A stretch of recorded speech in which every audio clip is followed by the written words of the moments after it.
बिस्मिल्लाहिर्रहमानिर्रहीम, अस्सलाम वालेकुम जी। मैं नजीबुल हसन बाजवा। हमारी पंजाबी में एक मिसाल है कि बंदा डरे मौत को लूं ते मौत अगे।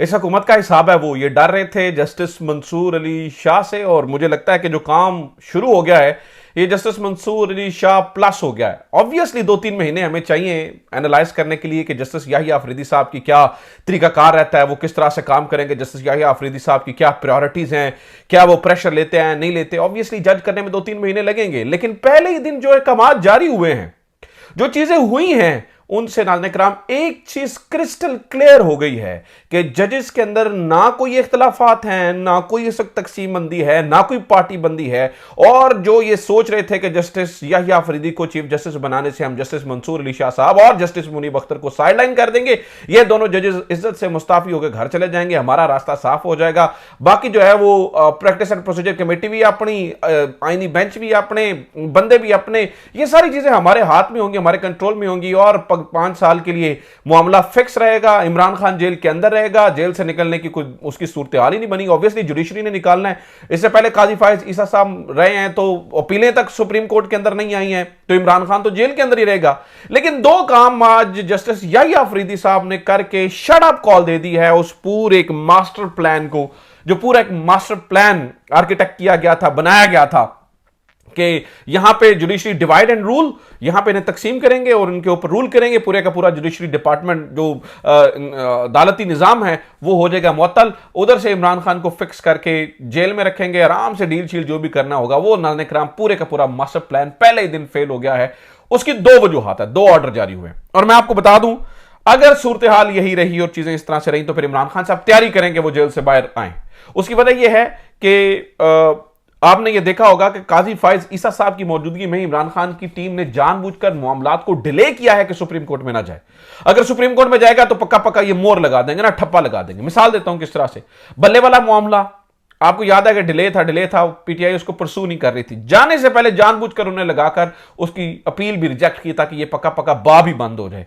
तो जो भी मामला सुप्रीम कोर्ट में काजी फायज ईसा साहब के सामने इमरान खान की रिहाई के मुतालिक जाता है, ये पक्का मोर लगाकर ठप्पा लगा देते और उसको बंद कर देते, अपीलें रिजेक्ट हो जाती, चीजें खत्म हो जाती। लिहाजा इमरान खान की टीम ने बड़ी अकलमंदी से उसको रोक के रखा है। अब ये सारी चीजें जाएंगी आजाद जजों के ऊपर। और मैं आपको बताऊं कैसी मजे की बात की है, ये अपने फैसले कर के नस गए हैं। ठीक है, जितने लोगों ने इमरान खान को भगाने की कोशिश की आज वो सारे के सारे बजाते खुद नस गए हैं। ठीक है, काजी फायज ईसा साहब की प्लेन में से तस्वीरें जलील होते हुए सामने आ रही हैं, बाबू जी भज गए हैं, बाकी और सहूलतकार जो भी थे वो अपने आपके सामने उनका हाल है। तो एक बंदा खड़ा जेल के अंदर, वो खड़ा है। अच्छा, जल्दी जल्दी से मैं जरा 2 फैसलों हुक्म जो हकमात की बात बता दूं आपको। वो दोनों हकमात कौन से हैं, फिर इसके ऊपर तफसीली बात होती है। सबसे पहला हुक्म आपको पता नाज़रीन कराम कि जो सुबह उन्होंने प्रैक्टिस एंड प्रोसीजर कमेटी वाला किया, और अभी उससे भी बड़ा हुक्म जारी किया, लेकिन प्रैक्टिस एंड प्रोसीजर कमेटी के अंदर जस्टिस मंसूर अली शाह साहब और जस्टिस मुनीब अख्तर को शामिल किया गया। इसके ऊपर तड़पना शुरू हो गए वो काजी फायज ईसा साहब की साइड वाले तमाम जर्नलिस्ट, और तड़प तड़प के ये रोला मचाना शुरू हो गया कि मंसूर अली शाह साहब कैसे आ सकते हैं, मंसूर अली शाह साहब कैसे आ सकते हैं। उन्होंने तो कहा था कि मैं कमेटी में नहीं बैठूंगा। भाई उन्होंने कहा था कि उन्होंने इतराज किया था कि कमेटी को बहाल करो या फुल कोर्ट बुलाओ। अब कमेटी भी बहाल हो गई है पुराने वाली और फुल कोर्ट भी आ रहा है, तो मंसूर अली शाह साहब की जो इतराज था वो तो खत्म हो गया। तो मंसूर अली शाह साहब तो उसमें जो है ना वो शामिल हो गए।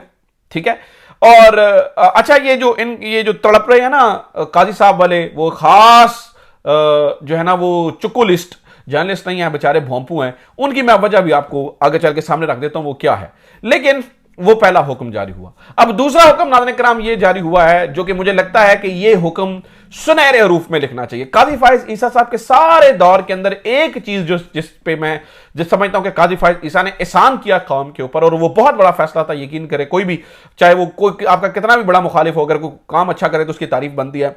काजी फायज ईसा ने अपने दौर का सबसे बेहतरीन फैसला यह किया था कि लाइव दिखाई जाएंगी नशरियात, और हमने बहुत अप्रिशिएट किया था। उससे कौम को पता चला एक एक चीज का, कौम की आंखों के सामने आ गई चीजें, कौम को अंदाजा हो गया कि क्या हो रहा है अदालतों के अंदर। लेकिन काजी फायज ईसा ने आखिरी दिनों के अंदर ये डंडी मारी कि अपने पसंद की केसों के अंदर सिर्फ दिखाना शुरू कर दिया और बाकी उन्होंने फिर लाइव नशरियात ही आहिस्ता आहिस्ता आहिस्ता आहिस्ता बंद कर दी।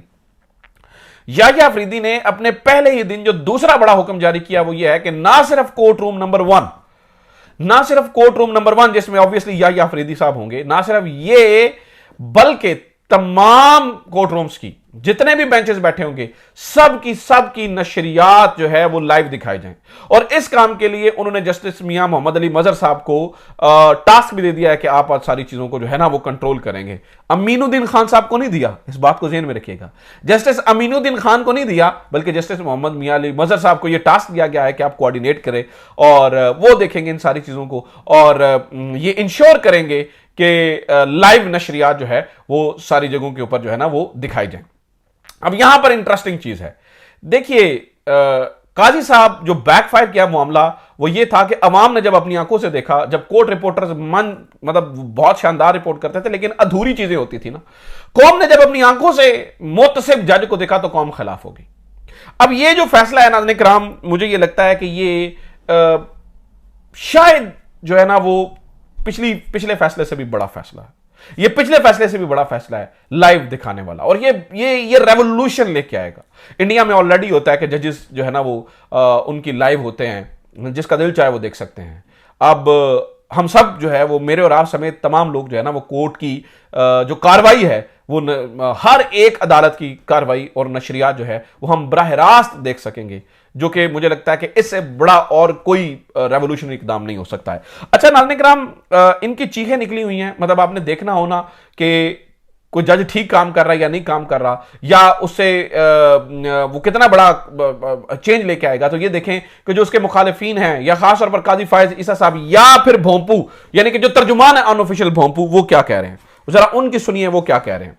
आपको अंदाजा हो जाएगा कि इस वक्त क्या याहिया अफरीदी साहब किसी ग्रुप में है, डरे हुए हैं, या तमाम जजेस एक पेज पे हैं, वो इस कमेंट से आपको पता चल जाएगा। अब्दुल कयूम सिद्दीकी साहब लिखते हैं, बहुत सारे वकला के फोन मुझे आ रहे हैं कि जजेस कमेटी का नोटिफिकेशन जारी होने के बावजूद जजेस का रोस्टर अभी तक जारी क्यों नहीं हुआ है। हमारे साइलिन हमें फोन करके पूछ रहे हैं कि हमारा मुकदमा कब लगेगा। वकला इन्हें तसल्ली दे रहे हैं कि हलाल कमेटी का इजलास जारी है, कॉज लिस्ट का चांद निकलेगा, हम भी इंतजार कर रहे हैं। अब्दुल कयूम साहब तुसी भी सानू को जो दस दो। मैं उन्हें जवाब दे रहा हूं कि मैं भी इंतजार कर रहा हूं, क्योंकि काजी फायज ईसा के दौर में जजेस कमेटी की मीटिंग मिनट्स वेबसाइट पर डाल दिए जाते थे। अभी तक इल्म नहीं इजलास हुआ या नहीं, अगर हुआ तो क्या हुआ, कैसे हुआ, किस तरह हुआ, क्योंकि अवाम काजी साहब की शफाफियत की लत में मुब्तला है। छनगना शफाफियत, माजरत के साथ छनगना शफाफियत।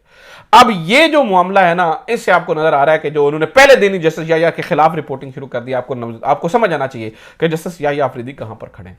और बातें फिर निकलेंगी तो दूर तक जाएंगी। वैसे तो एक इंकशाफ ये भी हुआ है कि एक सहाफ़ी थे, वो एक आला तरीन जज यानी कि चीफ जज की अहलिया से राब्ते में थे, मतलब और किसी मकसद के लिए नहीं, लेकिन कम्युनिकेशन के लिए। कम्युनिकेशन किस किस की, मियाँ नवाज शरीफ साहब और इधर यानी रवाबत थे। और बताया जाता है कि वो जो सहाफ़ी थे वो लंदन के टूर भी कर रहे थे और वो इधर उधर आ रहे थे और वो कम्युनिकेशन करवा रहे थे। तो बात तो ये भी है, सुनने में तो ये भी मिला है, फिर बातें निकलेंगी तो दूर तक जाएंगी। और फिर वो जो जज साहब की बेगम थी, वो काफ़ी इन्फ्लुएंस था उनका जज साहब के ऊपर, और फिर उसी इन्फ्लुएंस के अंदर बहुत सारी चीज़ें हुई। तो अगेन मैं ये कहता हूं कि ना ही मुंह खुलवाए जाएं जर्नलिस्ट के, तो अच्छी बात है। वैसे ये मेरी खबर नहीं है, खबर तो ज़बान ज़द आम है इस वक्त ये वाली इस्लामाबाद के अंदर। अच्छा, काजी फायज ईसा साहब का एक और फैसला, जो जस्टिस मुनीब अख्तर को निकालने का जो 9 उन्होंने वजूहात बनाई थी, आज उनकी भी बत्ती बना दी है जस्टिस याहिया अफरीदी साहब ने, और मुनीब अख्तर साहब को जो है वो उसके अंदर ऑब्वियसली शामिल कर लिया गया है। मैं आप, और एक और मामला ये भी है, एक और भी रौला था, वो तीसरा मामला सुन लीजिए। वो ये था, रौला ये पड़ा हुआ था, सीनियर प्यूनी जज अब जस्टिस मंसूर अली शाह साहब नहीं होंगे, बल्कि जस्टिस अमीनुद्दीन खान साहब होंगे।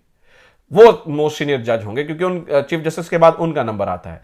तो वो जनाब, वो भी तरीकाकार तब्दील हो चुका है। जस्टिस याहिया अफरीदी ने इंश्योर करवाया कि सीनियर प्यूनी जज जो हैं वो जस्टिस मंसूर अली शाह साहब होंगे। यानी कि इसका मतलब ये भी हुआ कि जब जस्टिस याहिया अफरीदी रिटायर्ड हो रहे होंगे तो उस वक्त 2 सीनियर तरीन जज जो हैं वो जस्टिस मंसूर अली शाह साहब और जनाब जस्टिस मुनीब अख्तर साहब उस वक्त मोस्ट सीनियर जज होंगे। यानी कि दोबारा से इन्हें चीफ जस्टिस के लिए कंसिडर किया जाएगा, और वो चीफ जस्टिस के लिए कंसिडर होंगे इन तीनों, अगर ये 26वीं आईनी तरमीम रहती है। वैसे तो मैं आपको बता दूं, कोर्ट रिपोर्टर्स ये बता रहे हैं कि ये 26वीं आईनी तरमीम इस वक्त जो है वो टिकती हुई दिखाई नहीं दे रही है। अच्छा, मैं एक और खबर आपको ये भी बता दूं कि JUI फे भी रोला डाल रही है। वो कह रहे हैं जी हमें कमिटमेंट की गई थी, हर मुलाकात में ये बताया गया था कि जस्टिस मंसूर अली शाह साहब को चुना जाएगा, लेकिन एंड पर आके गवर्नमेंट ने 2 नंबरी की है और वो जस्टिस मंसूर अली शाह साहब को नहीं चुना, हालांकि हमारी कमिटमेंट थी कि आप जस्टिस मंसूर अली शाह साहब को सीनियर तीन जो जज हैं उन्हें चीफ जस्टिस बनाएंगे। इसके अलावा भी कुछ खबरें नाज़रीन कराम, सहाफ़ी हमारे दोस्त शाकिर अवान साहब, मुक़द्दिस फ़ारूक अवान साहिबा और उमर दराज गोंदर, कुछ ने तो जमानतें करवा ली हैं, बाकियों के घरों में छापे पड़ रहे हैं और FIA उन्हें गिरफ्तार करने के लिए जो है वो कोशिश कर रही है। खुदा का नाम लें, अल्लाह का वास्ता है, हाथ हौला रखे। इसके अलावा खबर यह है वज़ीरिस्तान के अंदर जो कुछ हुआ और वो एक कैडेट शहीद हुआ है, उसके लिए भी ढेरों दुआएं और नेक तमन्नाएं हैं ऑब्वियसली। और पाकिस्तान इस वक्त टॉप 3 में है लॉ एंड ऑर्डर की सिचुएशन के अंदर, लेकिन हमारी तवज्जो कुछ किसी और तरफ है, हमारी हुकूमतों की तवज्जो जो है वो किसी और तरफ है। अल्लाह ताला पाकिस्तान के ऊपर रहम फरमाए, हमारे शहीदों के दर्जात बुलंद करे। अपना ख्याल रखिए। खुदा हाफिज़। पाकिस्तान जिंदाबाद।